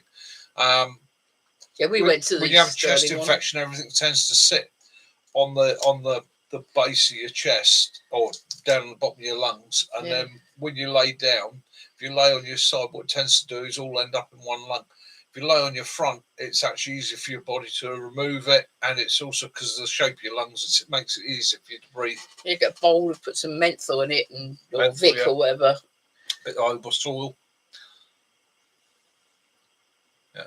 Oh, Juno Beach. Yeah, we went to Juno and Gold Beach when we were over there, and the parachute. It's museum. Very moving. Very moving. We went to Pegasus Bridge, and it's. I had a tear in my eye stood there on that beach and imagining what it would have been like for the poor guys. We went to the Gold Beach Museum as well. We went to all the beaches, didn't we? Yeah. We worked our way went all to the way museums. down. We went to that building that was held by the Germans. They had to get down a alleyway, and in the front there was a lot of Second World War vehicles, and there was also a landing craft, and that was from the Second World War, and it was also used in Band of Brothers as well. Yeah, and it was the same model land and craft that my grandfather used to ferry the guys to the beaches. Yeah. So quite poignant for me because I was able to stand on the beach where my grandfather was bringing people into and taking the wounded back on D-Day, and imagine, or tried to. You got to try and sit imagine upright, what it would have been like for him and all those poor fellows there and then. Yeah, it's an interesting experience. Yeah, we're going to go again, but we're going to go to the grave this time because we weren't able to last time. Max, if it's that severe, mate, you might need to go to hospital, brother. If you anybody that has a chest infection and you start feeling like you're drowning, go to hospital. You possibly got pneumonia, and if you have, you might need to oxygen. You might even need to be put on a ventilator. As soon as you start feeling that drowning sensation, go get help because it can accelerate quite fast. Go get it checked. And I'm not knocking GPs, but personally, mate, if it feels that bad, go to the hospital. Yeah, they got a lot more equipment there. Yeah, don't make us come down and get you, and take you. Yeah, Max, do so, brother. Yeah. Yeah, it's you shouldn't be feeling like you're drowning. That's so much on Max, your chest. If your missus is there, and I'm not trying to be a fearmonger, I'm not trying to scare. Okay, this is just some basic advice. If your missus is there, tell her. If you lose consciousness in any way, straight away 999. The other thing is I want her to watch your lips.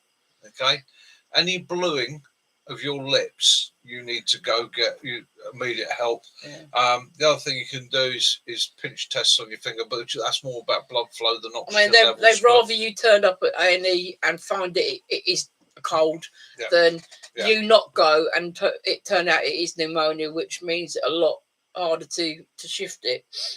Yeah, at the rush, mate. It's you feel like you're drowning, you're very, very likely to the whole room's telling you gotta go. Yeah. Yeah, definitely. See, that's the one thing about this the community, you care for one another and you gotta say, come on now. We're all brothers and sisters, and it's what you would tell your brothers and sisters. Well, I wouldn't tell my brothers. Yeah, of course I would. You ain't got a sister. You got mine.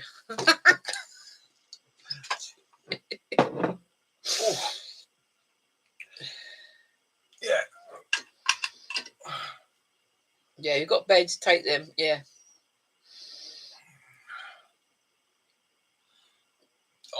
Yeah. All right.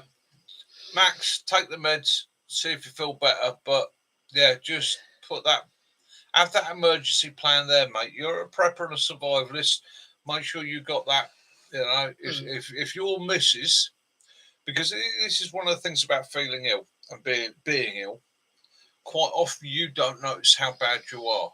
You've got to rely on those ones around you to say that's enough. It's making the call, and don't get the hump about it. I mean, nobody likes hospitals. Not even me. I go to the hospital, I'm like a dog being taken in the vets to get his knackers removed. I'm you need to drag me by collar and lead. Oh, Ali. You see, when I was patrolling South on Mars in a £20 note in the hedgerow, thought it was dodgy and possibly an ID, so told his sergeant. His problem. Yeah. Yeah, prevention is definitely better than cure, Max. And we've Simon, had so much good advice. Check call 111. Yeah. If the weather is starting to change, and it's maybe a good thing to talk about is getting your old first aid kit med box out. Time for updates. Yeah, checking it out. Make sure all your stuff you got in there is in date. I mean, today we've had some bits for Willow turn up. We've got the powder to stop the bleeding, and he's also got a veterinary antiseptic. Yeah. But start getting up together. I'm not saying panic buy.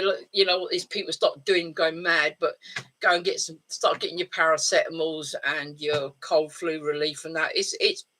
if you have it sitting there and you don't use it, it doesn't matter. But if you got it there and you can't get out, you're fine.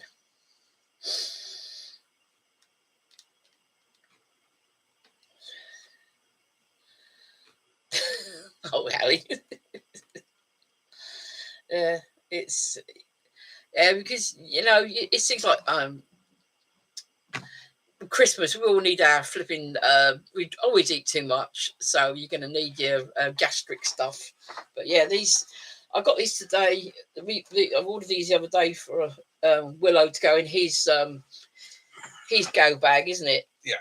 So, and these are things that, if push comes to shove, I'd use them on Kaz and I'd use them on me. Yeah. Okay, because they will work just as well on us as they will on the dog. Actually say they work on dogs, cats, and all ones. Is a styptic powder, so that helps to clot and stop bleeding. Especially if you cut the quicked. Yeah. When you're doing their nails, if you cut one of those, use on that. And this one is actually dated to the 24th of the 4th, 2027. And the other one is an antibacterial powder. The veterinary one. And that's a veterinary one. So it's the sort of thing you put on a wound, sores, irritations, things like that. So, there's sort of things worth having. It says soothes, dries, protects, avoids bacterial build-up, also suitable for small animals. So, and this one is also 4th, 27. Yeah. So again, and if push comes to shove, like I say, they could be used for people. Might upset them at the hospital when you turn in, and again with all the clotting agents, doesn't matter, quick clot, doesn't matter which one it is. If you apply that to somebody to help control bleeding, you got to tell the ambulance when they come, or the first aider, or the doctor, or the hospital, what exactly you've used. My advice is always take the container with you if you can, or give it to your casualty to take with them, because you can't take a container, take the piece of paper that comes with it. There's compounds for breaking these things down. So there's things they put on that dissolve them, because the nature of how they work, they can cause quite a bit of scabbing. And if they don't know what it is, they can cause damage taking it off and dealing with it. So for sake of say £15 for those two, it means when we go up to the coast, or off in the woods, if he gets a cut on his paw or something, we can sort it out for him. He's got it in his doggy bag. Yeah, exactly that, Ali. It's like me at the moment. So this year has been atrocious for me. All the plans I have for this year, if it's not one thing, it's bleeding another. I've literally lost the whole summer. It's been absolutely ridiculous. But the way I'm looking at it high is temperature. Get on top of these things now, and I've got plenty of years to enjoy it in future. So it's been a lot of rather wasting my time sitting back, planning, done a lot of mapping, done a lot of costings, workings out, figuring out what I'm going to do for my next adventure. And that's one of the great things about people with our mindset.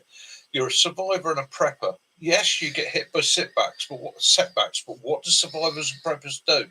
You get smacked in the face, you walk away, you wait down the dark alley, you take a baseball bat with you, right? We deal with situations. We take things head on.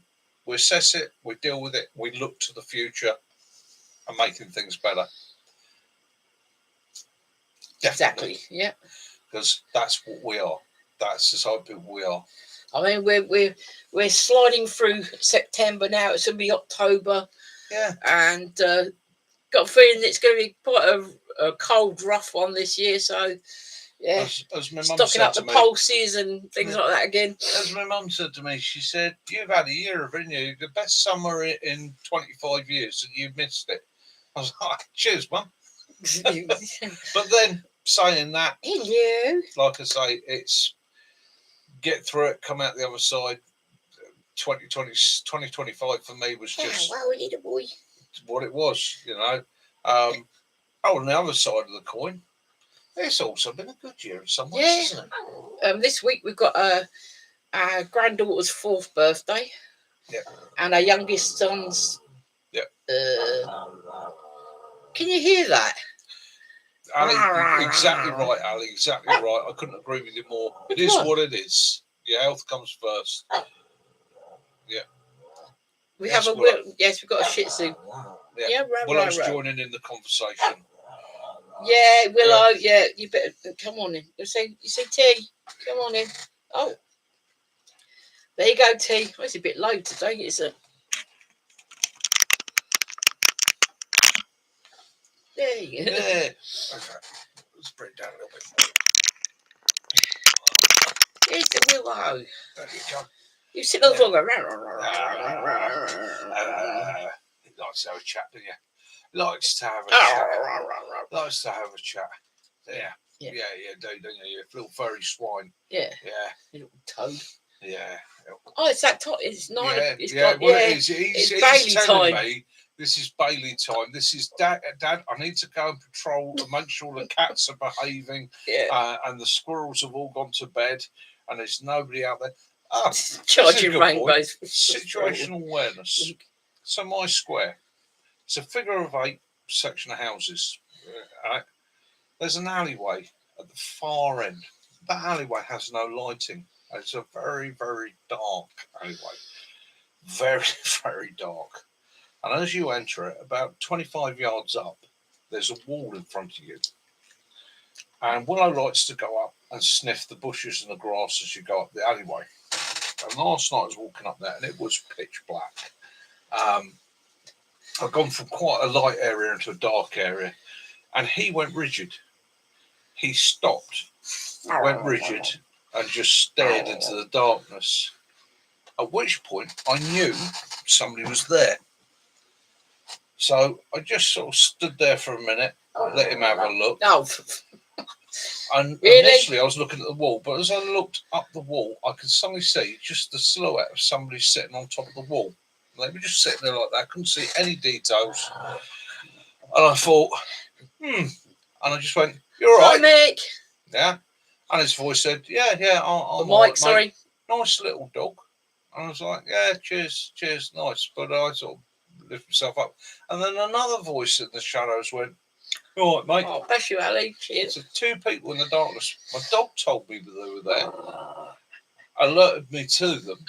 And, and I was, there's a little bit of me going, "You trying anything, lads?" Yeah, no dog. So I just stayed calm, braced myself up, worked out what am I going to do. Yeah, turn around, calmly, carefully, just walk my paces back down, constantly just being aware. If I hear a noise behind me, footstep or anything like that, I'm going to react before I think. No one's grabbing at Shih Tzu. Yeah. You know, he's already paid attention to the dog in the darkness. And, you know, just maybe I'm distrusting. I don't know. But we did go for a spate of it. I just set myself up to go swinging. Grabbing people's dogs, didn't we? Yeah. Around here. Pro by 5. Yeah. He works wonders. Yeah, John. How are you biting my finger? It was just, they were probably just a couple of local lads sitting out there quietly smoking something illicit. Yeah. And fair play to them. But again, it puts your alert state up. But I wouldn't have even known they were there if it hadn't been for him just suddenly going stocks. And he went absolutely rigid. He went stock still. You could see he'd seen something he wasn't happy about or could smell something he wasn't happy about. What is your malfunction tonight? Yeah, in a bit. Sunday night, you'll have to wait an extra hour. Simple as that. In fact, you're only going to have to wait another. Pembroke, did you get any results from using wild fennel stalks for your spots? Right, yes. I'll catch up with that. Hi, Livu. How you doing? Hey, Livu. How you doing, brother? I'll do a little video on that. I watched your video today with your new Livu and the walking the ponies. I watched Owen's and I watched on the sticks as well with Mick today. You're not having the fennel. No, you're not having it. No. Right. Willow. No. Yeah, I've been watching Derek's one about see, that car park looked great with Derek to be stuck in. Yeah, fantastic. Right, the fennel. The fennel makes a very good firelighter and does take a spark. You can powder it. So when it's hard and it's dry, what I found... It's like nettles as well, isn't it? Nettle leaves, you can powder them. Right, because I think you can see that. You've got the pith in the centre. So what I did was I split it straight down. Using my watching that knife then, on Jason. the back of my knife on it, I was able to take dust off it, very fine dust. That dust onto the pith, hit that with a spark. The dust takes the spark, carries it to the pith, and the whole thing just slowly starts smouldering and does smoulder very, very slowly. A little bit of breath on it obviously increases it. So again, that is probably something that was harvested, because it grows wild all over Europe, was probably harvested by our ancestors as a firelighting tool, and it weighs nothing, absolutely nothing. It's immensely strong as well for what it is. So you could probably thanks, Sally. We enjoy your lives too. use that as a something to blow through. Probably made whistles and flutes and things out of it.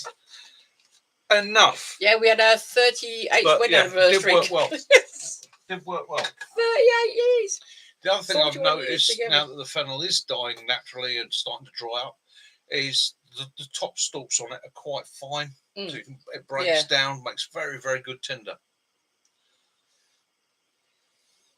Did that come from the Isle of Wight, though? That fennel? That Yeah, the thing is, Pembrokeshire, I don't know what it is about the Isle of Wight. It's our friend Jason Muddy Ruts Foodie. He gave me some rhubarb this week, and they were like sort of thick as a pencil.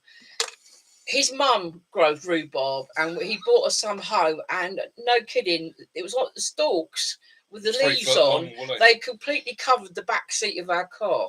Yeah, and they were like that. Yeah. And they weren't, and you know, normally when you get big, they get woody and that. No, they were lovely, because you hate rhubarb, but I love it. My mum's grand woman. Yeah, thank you, Ali. she's in her 80s, so she grows a lot of her own fruit vegetables. Whilst I was over there, I was giving her a hand building up her winter potatoes, so it's more like that hogsweed type stuff, isn't it? A harvest of sweet corn came in whilst I was over there, so she's grown her own sweet corn. She grows all her own pumpkins, peas, chilies, but yeah, tomatoes. Everything is it's like when you have those when you go to the country shows and they grow the biggest veggies and that. I put it down to my mum. My mum's green finger. She's been growing for years. I mean, she uses all natural manures and things like that. She's one of these that will rot down the manure. She makes her own compost. She absolutely adores her garden and her gardening. And the beauty of her garden is very, very, I won't say old-fashioned, but she grows plants holistically. So, and she's vegetarian as well. So if she has a bug problem, she'll always look for the plant or the insect she can encourage in that will deal with that problem for her. It just proves it can work. I mean, the sweet corn was stunning, absolutely stunning. Chilies, she was she having trouble pollinating this year. So my dear mum, she was out there. She laughed. She went to me, I've got to help the chilies breed. I went, all right, I'm going to be fingering chilies all day. So she was basically putting you've got male and female flowers on a chili plant. So she was putting her finger very gently into the males, taking the pollen from that and transplanting it to the females. And it's worked beautifully. She's got bushes probably about tall, and it's just a blaze of chilies. So, works. Loves her garden. Yeah. It's put a cock on there. He got the wrong way. He said he put the wrong icon. Yeah. Let's have a look at some of these comments. No, it wasn't. Yeah, the thing is, Pembrokeshire, he doesn't like rhubarb at all.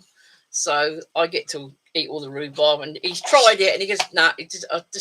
Satan's own fruit. It's just disgusting. How the leaves are poisonous, right? Doesn't that tell you something? No, we weren't meant to eat it.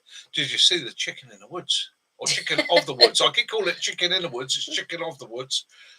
Magic mushroom line. Yeah, definitely be another story. I found two within 50 metres of one another. One of them on a yew tree, can't use it. Although somebody had harvested it. Somebody had harvested a piece off.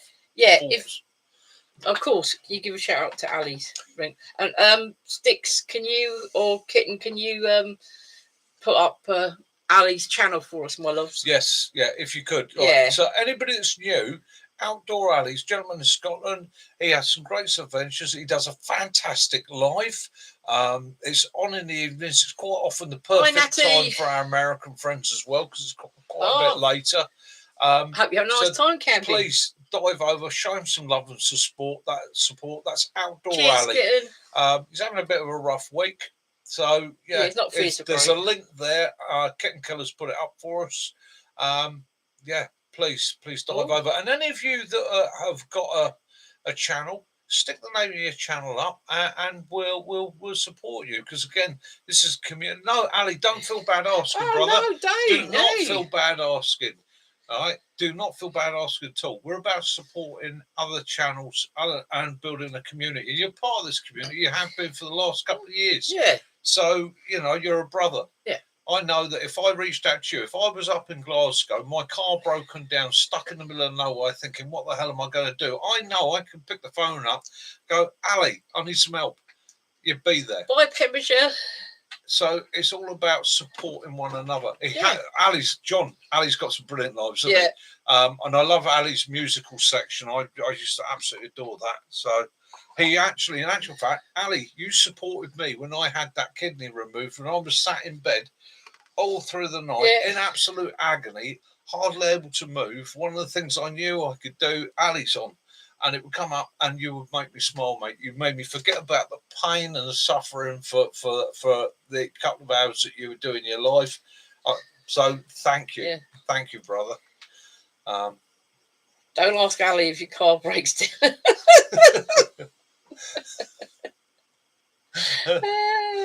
Yeah. How are you today, Wiggles Way? Yeah, I know we've got a couple of the community are feeling a bit rough at the moment, going through a few physical problems, and I just ask everybody to show a bit of love and support, because there's nothing worse than being ill. It really mucks up your plans. I say share the love, exactly. Yeah, always share the love. I can never understand when people get so they're like, I can't promote somebody else because that might mean they get more than me. What's the matter? If you're going to get people want to watch you, it's either they'll come across you, you'll be I said, try this channel. Right. It's not all about you got more numbers than me. We're not playing marbles now, people. It's some of the best channels out there. Some of the best channels out there are small channels where they've not got into the publicity, where they've not got into the whole I'm a YouTube creator, look at me. People doing it for the love of doing it, for the sharing, for the community, for the wanting to bring two together. I have a little saying, which is every day make one person smile. That's one of the reasons I've got the community. It's about sharing. It's about sharing information, technology, showing support, knowing Natty Bulk. Even I've just subscribed to you, Natty. There you go, Natty Bulk's channel's there. Yeah, dive over, have a look, subscribe. I'm subscribed to you. I'm sure you will. Yeah, show him some love and some support. It's what it's all about. Oh dear, I'm sorry to hear that, Wiggles Way. Well, Wiggles Way, I am sorry to hear that, mate. It's hard going. We got you. We got your back, brother. Yeah, definitely. Yeah, and I hope everything gets sorted out for you. Life does that to us all. Yeah. Life occasionally takes a big run up and boots us right where it hurts. Yeah. Whether it's physical, mental, or whatever. And to all those people that are suffering, whether they want to share it or not, know you're loved. Know there are people that genuinely care. And there is we have an email address, Hampshire Outdoors. Is it Hampshire Outdoors? That's kind of I don't really lost that bit of paper now. Lost that little bit of paper. Anyway, we have got an email address. You can get hold of us if you just want to chat or anything, or just If you dive into my channel, and there is a link to my email address. By all means, feel free to email us if you anybody out there that's really suffering. And again, Right, Anybody that Simon. ever feels that the shadows are getting too dark and it's getting too much, reach out to us. We're always here. Yeah. I can't cure things. I'm not a miracle worker, and I don't always have the Cheers. answers. There you go. But There's no, we Kit's put it up do. there. Cheers, Kit. No, we really do care. Yeah, Don't and it's ever not just feel saying you're that. alone. It's. We've all had bad experiences, hard times, Yeah. and it's as keep holding each other up is able to get it through, and you come out the other side and think, I can. Yeah, it's we're here for you. Yeah. It's life can be very difficult at times. I mean, the one thing that got me through my diagnosis last year was you guys. Having that to look forward to on Sunday night, having people asking me how I was, having messages of love and concern, it makes you realise you're not alone in this world. And again, it's one of the things to it, long-term survival. Yeah. I'm always hearing people say to me, right, I'm going to grab my M4 and I'm disappearing off to the woods on my own. You've got to sleep sometime. You're going to need company. You're going to need people around you. Now, I'm not saying that you just trust strangers. You don't. But you do need community. You do need people. Yeah, we are a social animal. And it does, things like that happening does affect your mental health and that. You does. might not realise it, but, with the PTSD, with mental health and all that, it's, you're not alone. There are other people out there, and there'll always be that little step up that they'll give you a hand to say, yeah, we're there for you. So, yeah. Yeah, Max Lavu. No, I haven't put any details out yet because I haven't got any details myself yet. I'm waiting to see how long this thing's going to sort out, but I will be. His operation's on the 8th. His operation of the 18th. Yeah. We're actually going to be away from the 4th to the 10th of October. Yeah. But we will be sorting it out. We're actually going for a journey. So we're going to go visit one place for a day, and then we're going to be moving up the country. But we haven't. Yeah, I don't want to go into too many details yet because we don't really know what we're going to do. But we've decided a holiday is for us. Isolation is good. Socialising is good. Yeah, yeah. Even if it's just online. I mean, we're a social animal. We're a pack animal. You've only, and I'm not going to get into politics, but you've only got to look at the world today. People are pack animals, and when times are hard, packs can turn against one another. Packs that wouldn't normally do, because that's just how we work. That is our animal instinct, our brain, our primitive animal brain taking over. We don't like to be solitary. We don't do too well solitary. We can do short stints of it. I know some brilliant survivors and that. But, and as they say, it's birds of a feather flock together. Yeah, find your tribe. Yeah, tribe. Carl Sticks, you use the saying all the time. Find your tribe. Yeah.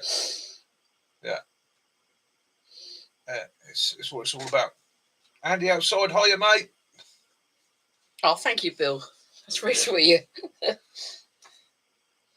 Well, it is, and this is the thing. I did have a couple of people that have come along into the live.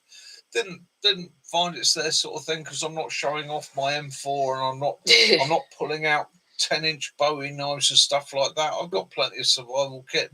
Don't get me wrong. There is not a firearm from 1800 to today that I probably couldn't strip, maintain, field strip, and use. I think sometimes it's not just. Don't need to. Sometimes you go on a channel and it's just like you're like the school kids to sit in your row but it's here it's like it's not structured really, is it?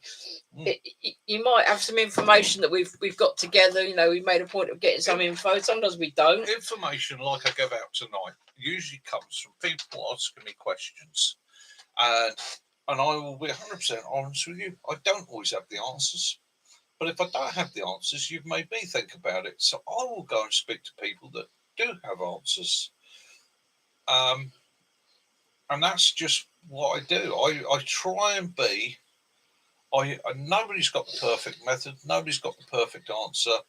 What But are you you try and eating? find the best options. And again, one of the difficulties in running a channel like mine, as I had this week when I did the short on the sea buckthorn, I had a lot of guys from the States get hold of me and say, Nick, we got a plant looks very similar to that here, but it's extremely poisonous, which has made me realise, and I've put it in the description, a warning, that, yeah, it is a very difficult thing. One man's meat is another man's poison.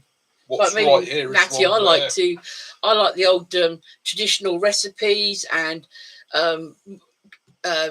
so going back really to like the old ways of the little cures that sort of Granny used to know that, you know, sort of. And we've had a whole thing about back ones we've done on dandelions and nettles. How you can make your own weed killer and stuff like that. It's and again, Kylie, I love how's your information. pigeon? I love information, and I've been blessed and lucky enough in my life to work with some of the top tier operators. I've been able to learn from them, and I've been able to share knowledge that I have had with them. And again, it was one of the most humbling things in my life, just to be sat there with two extremely top tier operators, demonstrating to them a method of preparing game, and having them go, blimey, oh wow. Very nice. I can't touch comfrey, I'm allergic to it. So it's one of those things. You never stop learning. Nobody is ever the font of everything. I don't care if you're Saint Ray or what. You only know what you know. You know, there's always more to be learned. Excellent. It's always nice to hear a nice release back. I mean, sometimes you take these poor things in and they don't always survive. You give them a chance. We did well with the Fox Cub, didn't we? Yeah. But birds, it's difficult to see how much damage they've actually got, whether they've been hit or whether another animal's got hold of them. That, but yeah. Well, it's always nice to have that little bit. Hi, Stealth. How you feeling? Hi, Stealth. Hope you're feeling a bit better, mate. And my mate Lavu. So again, when we talk about caring for people, we were getting really, really concerned about my mate Lavu. Oh, and Lee Roberts. I've been in contact with him. He's not been feeling too great himself, but he's been going out and doing some stuff on the downs and that. So Lee, if you see this tomorrow or later in the week, mate, big love to you. It's we miss you, mate. We really do miss you. Same thing with Lavu. We missed him for a few weeks, and we were getting quite concerned and worried. We do. It's not you expect you to be every week, but when people we haven't seen them for a while, we just sort of think, I hope they're all right. It's not a case of we're thinking, oh well, he's dropped me. It's usually a case of, like Cass says, sorry to hear that, Lee. Hope they're okay. Yeah, and we do try to, I will try sort of getting hold of you, messaging and see, make sure everyone's all right. Yeah. Will you shut up? God, he's belly aching tonight. Anybody that wasn't here last week, it's I'm definitely going through the wars. I've got a bit of prepper knowledge for you. If you're carrying something down the stairs, that banister at the bottom that has the upright post, watch what you do with your elbow, because there's my X-ray. And I said that looks to me, like you get the bats have those little hooks on their wings, like a little finger that helps them when they're hanging. Or grabbing stuff. I chipped the bone off the very tip of my elbow there. Oh, I tell you what, it's only a tiny little chip. But every time he puts a weight on there, or Willow knocks him, he's God. So these things are sent to Trisol. Oh, what? Andy. Are you all right, Andy? Andy, you all right, brother? We don't like to think that anyone's don't share if you don't feel like sharing, but mate, it's so we're only an email away. Yeah. By all means, drop us an email. No, we care. If we not, you can have a call. Oh, Natty, I tell you what, I got it x-rayed at the hospital. They went, yeah, you chipped the bone on there and all the rest of it. I said, is there anything we can do about it? No, your body will encapsulate it in about a year. I think I might end up doing a bit of minor surgery myself. I think the scalpel's going to go across there. Yeah. I think I'm going to hook the bugger out and put a couple Night, of Natty, sutures in and it because it's a hopefully stinker. you can join us again next Sunday. Yeah. He's got to go now. He's got to say some of his date from his mobile. No problem, Natty. You take it safe and have a great week, my friend. Look after yourself and have fun. Be good. Yeah, it's probably the fact that we got the lunar eclipse tonight, love, and you've got the full moon, and you've got a lot of the aurora borealis and about it to people that are like sensitive to that sort of thing. Yeah, it can sort the mood swing. Yeah, there is worse things I could have hit off of it. I've got a couple of those at the moment. Yeah. It's a full moon. Yeah, red moon. Encapsulate, it's a great word. Yes. I love it. They say things like that, but that just means we can't be bothered.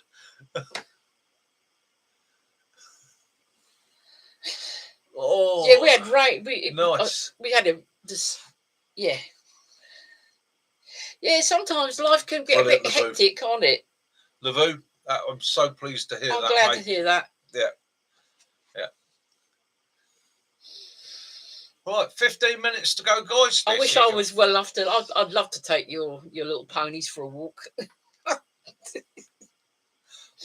Well, as me and my mum were talking about it, what would you do in the SHTF situation? She said, well, you can ride a horse. She said, I can drive a trap. And I went, yeah, it's one of Caroline's wishes. Yeah, I've seen quite a few on Facebook. Some of the little traps and that. In actual fact, I've been asked. I'll be quite happy to get a big goat. Been asked if I can ride a horse to be an extra in a film. Ooh. Can't say too much because I don't know a lot about what it is and all the rest of it. I've got to send some photographs in still. I've volunteered. Kaz got to send a few more photographs. But yeah, can you ride a horse? She said, right, yes. I can ride a horse. Not only can I ride it, but I can cook it as well.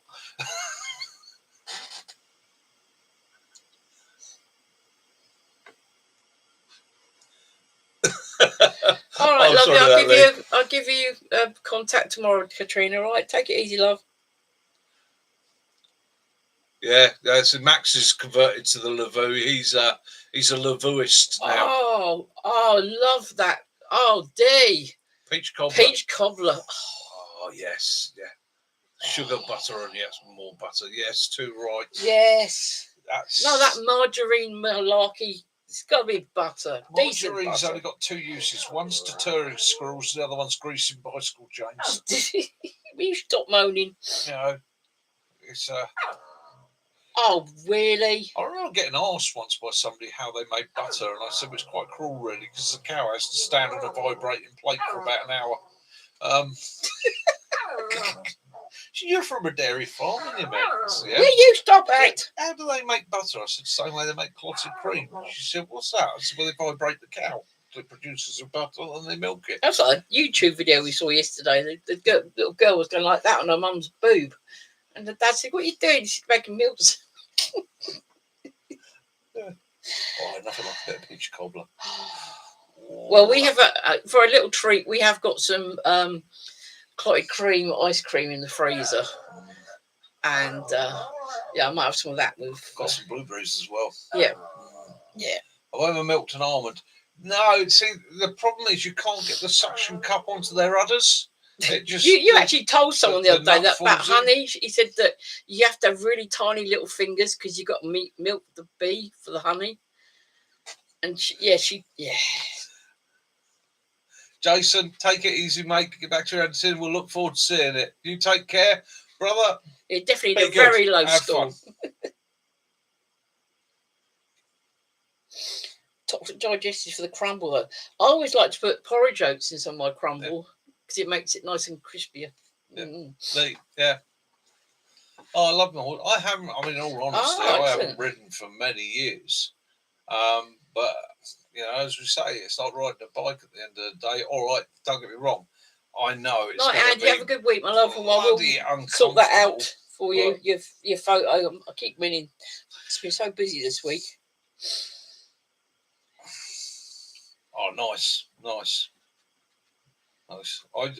I've driven a cart 3 or 4 times in my life. I've also driven a baling machine behind a horse.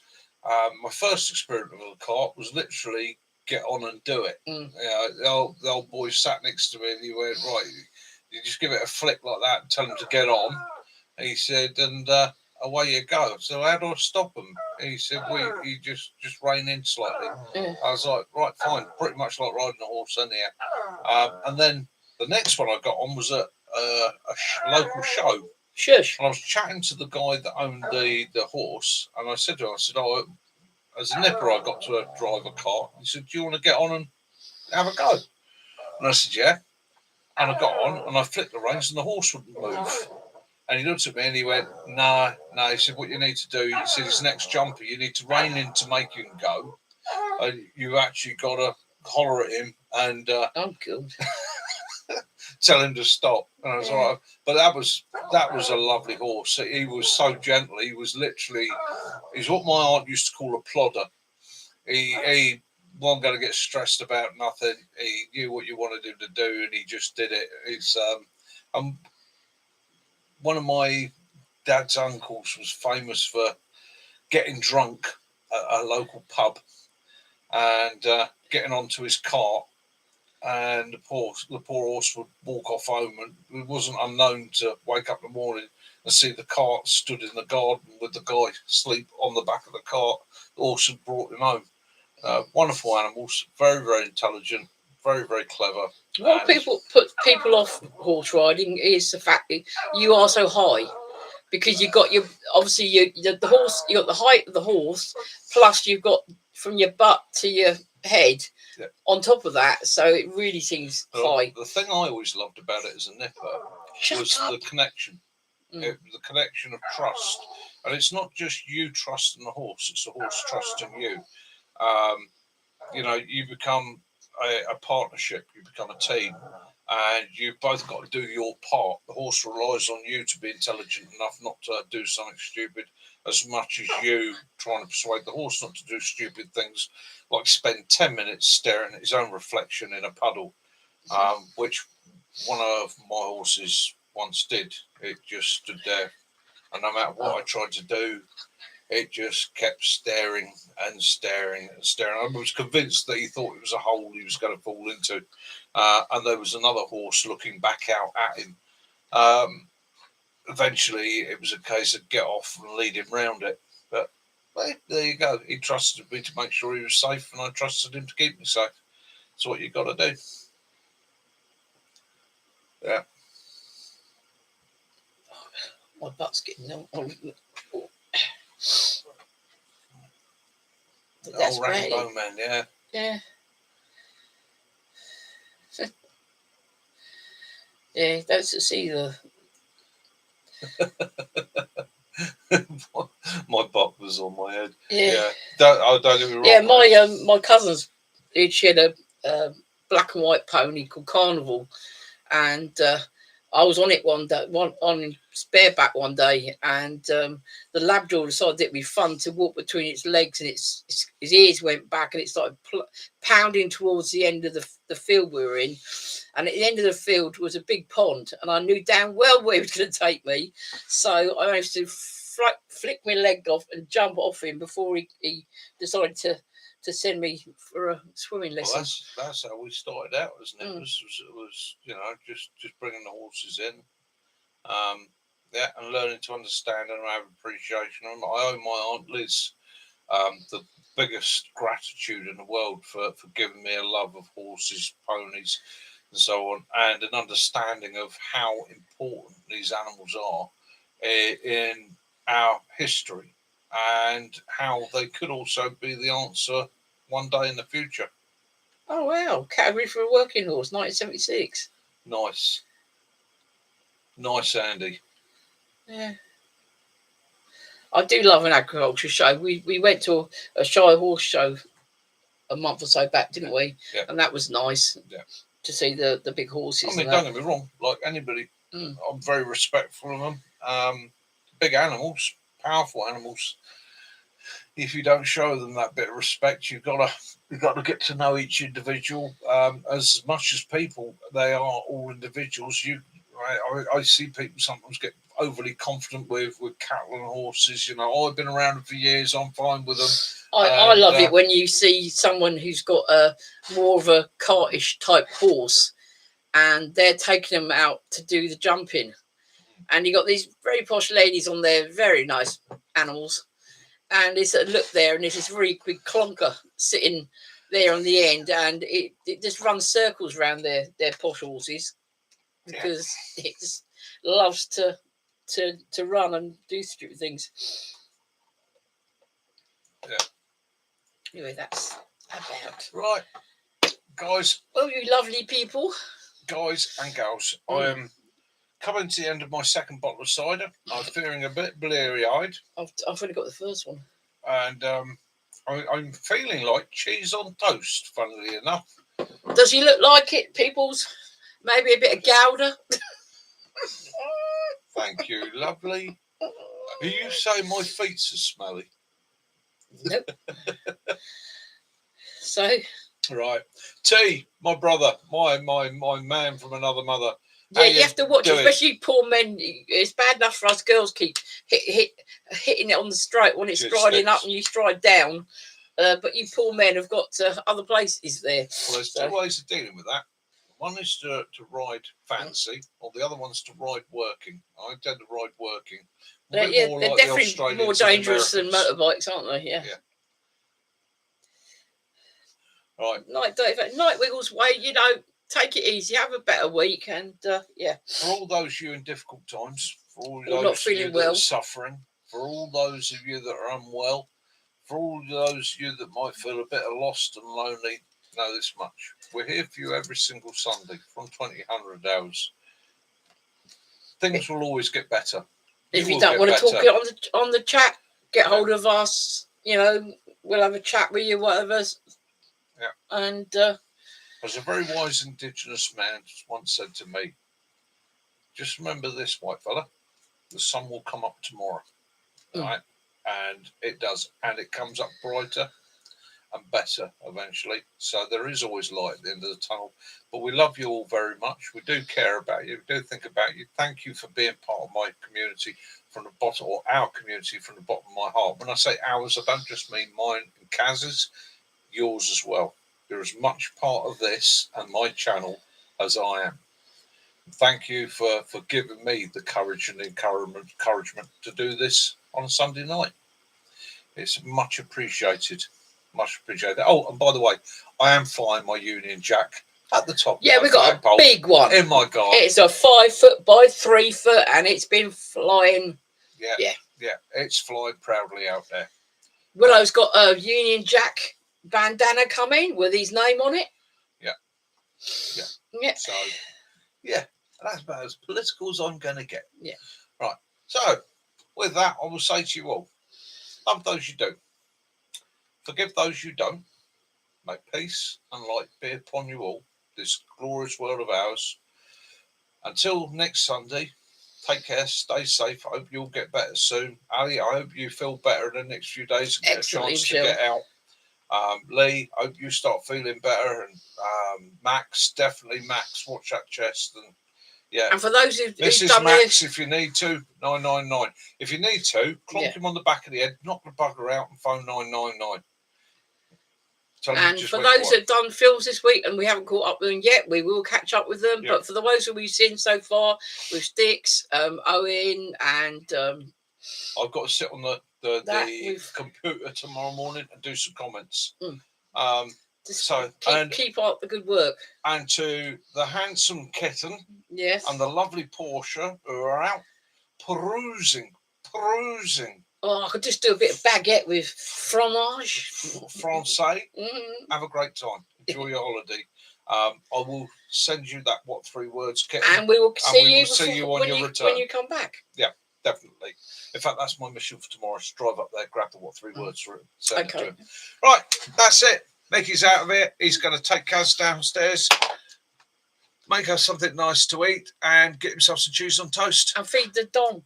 and take the dog for a walk. Oh yeah, I better take the dog for a walk. He's going to get the rage mum. Take care, Right, guys. Love you Have all. a good week. Mickey out. Bye bye.